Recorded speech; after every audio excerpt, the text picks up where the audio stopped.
and welcome to another episode of Mic Drop Insights and Lessons from CI Thought Leaders. My name is Gary Cox. I'm your host, and I have the privilege of being able to bring to you guests who are experts in the deployment of Lean Six Sigma, continuous improvement, and operational excellence. This program is about being able to share that expertise with you. And today's program, I have Troy Lenihan. Troy is the Director of Business Operations at Eden Valley Poultry in Berwick, Nova Scotia. And he is a strong advocate for all things continuous improvement related and operational excellence.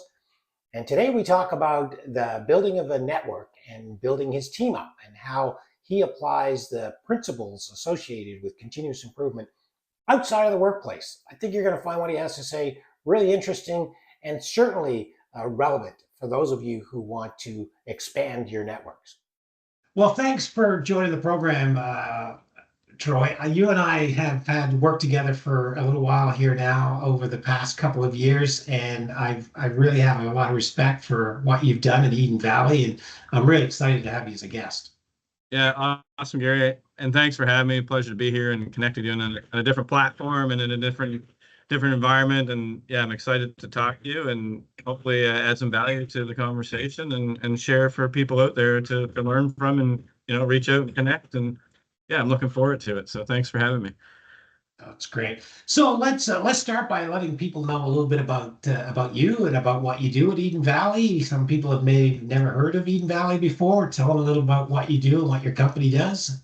100%. Yeah, thanks, Gary. So yeah, Eden Valley, October 5th, 2012 was our first day of operation. So, we're a chicken and turkey processing plant. So I like to say we're actually an industry solution. So not only do we just, put food out for Canadians and Nova Scotians, but we also support an industry which is important for agribusiness with the farmers and being in somewhere for them to process their birds. So we're an industry solution and we have a lot of different connections that way. So we process chickens and turkeys. So a lot of the stuff you would see in the stores, retail business, food service, small restaurants and things like that. So overall, probably 5-day-a-week operation, growing a lot, 150 people when we started on October 5th. And now we push about 575 employees. So again, as we continue to grow and add value to the customers and the businesses we serve, we also have an element of community where we grow and we support the community here in Berwick. And all that brings growth and economics to the community, which is fantastic to support all these different streams. So. Well, I know you personally are very active in the community. In addition to Eden Valley, you're a soccer coach. So how does that play in with continuous improvement? Yeah, great question. So of course, through my journey of coming up and being a Lean Six Sigma black belt and continuous improvements, my passion and operational excellence. So I have a unique story. So as you know, and for viewers, I've grown up in the business. So I started on the shop floor and, I was fortunate enough to be with the company and provided opportunities to grow and learn. And I had success with that. And so I always questioned, did I have success in that? Because, I know the industry and I've been in it. And I'm always curious if I could take those tools and apply them in other environments, right? So, sure, the CI way and the thinking and the mindset, the tools and applies to operationally and where you see it, but could you put it in different environments? And I wanted to challenge myself professionally to do those tools and to grow. And, I thought what better place than a volunteer soccer board? Most people there are parents or, their kids are involved because their community. And I thought, what, if I can help influence change for people there that don't really have the right knowledge like I have, and can I get them there, focus on customers and what we're doing and better processes, could we have success? And, I'd say we have success. I've now been the president in that club as well as coaching. From a coaching element, I apply the same tools for CI around team building and leadership. It's, how do you help your team out? And, do I know what I have to do at this step to support the next step?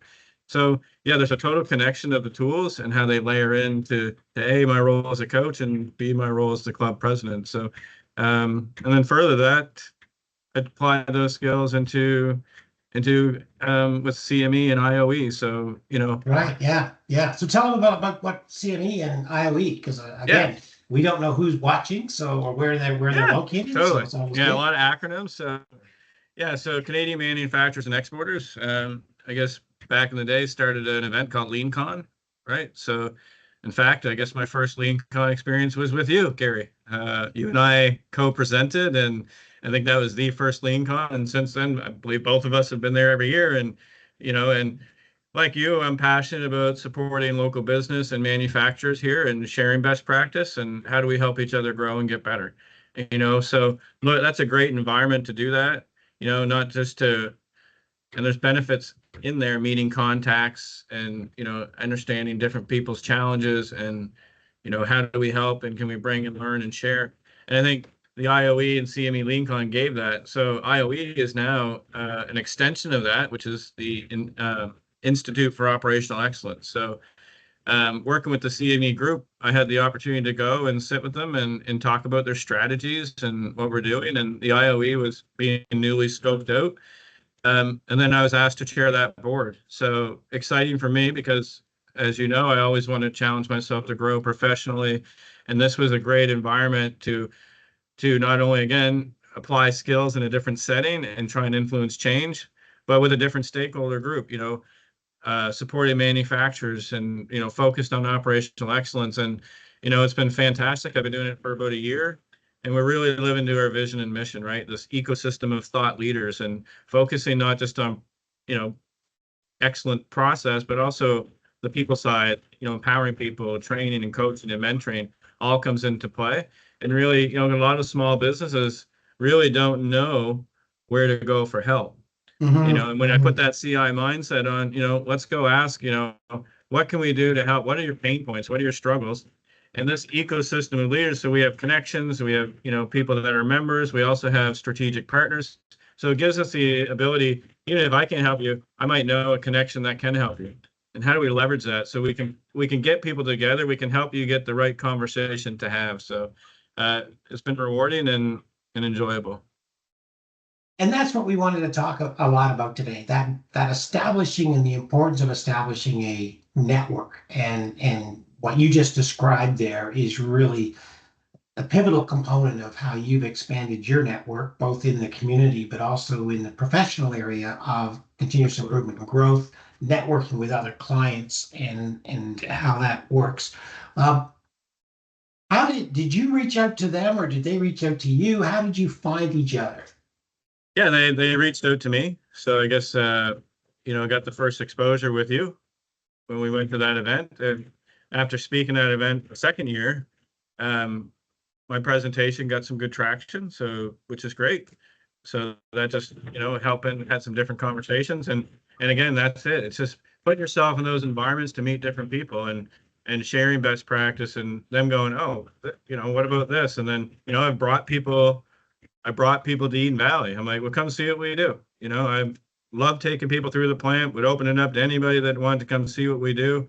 And that's how that started. So I brought that group, what was called at that point, the consortium group through CME. So we brought them through and I took them through and they're like, there's some cool stuff. And from there, those connections just turned into what's next. And then that's when I got asked by Mitch to say, hey, could you come just provide some insight strategically on where we're going? And from there, went in, added value to the meeting and, hey, would you be interested in helping shape the IOE? And very excited with that because, as you know, leadership's a passion of mine. And so that's a really important component too. I want to talk to you a little bit about mentorship and how one of the things that I think resonated a lot with me when you attended that first Lean conference. It's an abbreviation, LeanCon. When we attended that first conference, was that you brought people with you from your company, right? So I remember some of the frontline leaders and those people who were just starting their journey in continuous improvement. Talk a little bit about the importance to you and to them about doing that. I mean, similar to my exposure, like realizing when you put yourself in different environments, it helps you understand and learn and see how to do things differently, what's out there. And, so it's important that I thought, well, why wouldn't that work for other people? So, when I'm here talking about different things, it's, these are people I choose that I think are going to move the needle. Find passionate people and train them. And these groups I bring, they're passionate people. They want to make a difference. They show up with the right mindset, right? Because I think a lot about continuous improvement is it starts with the right mindset, right? Wanting to get better today than yesterday, making tomorrow better than today.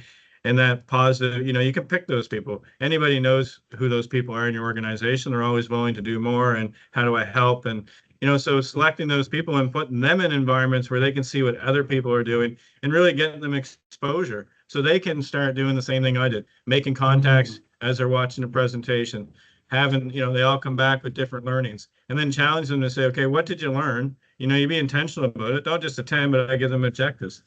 So tell me what you learned. Tell me what you're going to do differently when you come back to the business. And then, coaching and mentoring them on what could you do in your own role now to apply something you may have done different. So, and I think they see the value in that. And every year I try and shift it up. Of course, I got some repeats because just their daily role. But huge wins on putting them in environments for them to learn and grow, I think is very important outside the walls of just Eden Valley. Well, you take your role as a CI leader and mentor as probably as serious as anybody I know, and I've had an opportunity to work with. What does that mean? So who is your mentor? Who are your mentors, and how are you paying it forward with your own staff in the way of mentorship? Yeah, good question. So, first, because I grew up in the business, this might sound a bit strange first, but my first mentor was a gentleman that practiced a CI role in a plant, and it wasn't very good. It was a bad experience for me, So I still consider him a mentor, and it sounds like a different, but I learned what not to do, right? I learned, if you act this way, you're not going to get the engagement. You're providing solutions instead of getting the input of the team. So it was a good learning for me on saying, I don't know if that works. And then when I got exposed to people within the community and different types of CI leaders, I first met a guy, Phil Giles, years ago here. He kind of opened me back up to it. And then certainly engaging with you, Gary. I mean, the value you brought to the organization, which I think was critical, a different set of eyes, and we had a good journey. And that was huge for us and my team because you kept that pace going. So I would consider you a mentor for me. I would consider, I won't mention his name, but someone that taught me what not to do. And, I think those were big for me in terms of even leadership, even supervisors or leaders who I didn't find inspiring or engaging. I actually made a list of all the things that bothered me, whether it was around continuous improvement or just leadership. And I said, I don't want to do that stuff because I know it made me feel, and it's not inspiring, it's not engaging. So I think surrounding myself with good people and always ability to learn and continually learn are people who mentor me, whatever I can take away from a fresh set of eyes, right? There's so much value in a fresh set of eyes. And then, So obviously, so I mean, I agree. You and I appreciate the fact that you consider me a mentor, and I would absolutely consider that we do.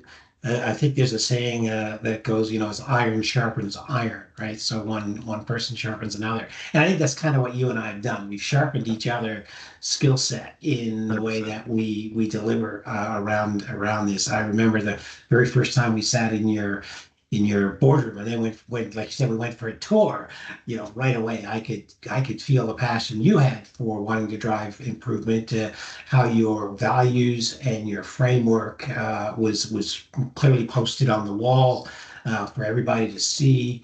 Back then there were not as many maybe visual dashboards, but you were very clear about what you wanted your team to do and how you wanted them to do it, and that was part of that evolution that really developed your team. When we worked in the development of your frontline leaders, Yeah, it was really based on taking your lead for what you saw as a vision for Eden Valley and your team.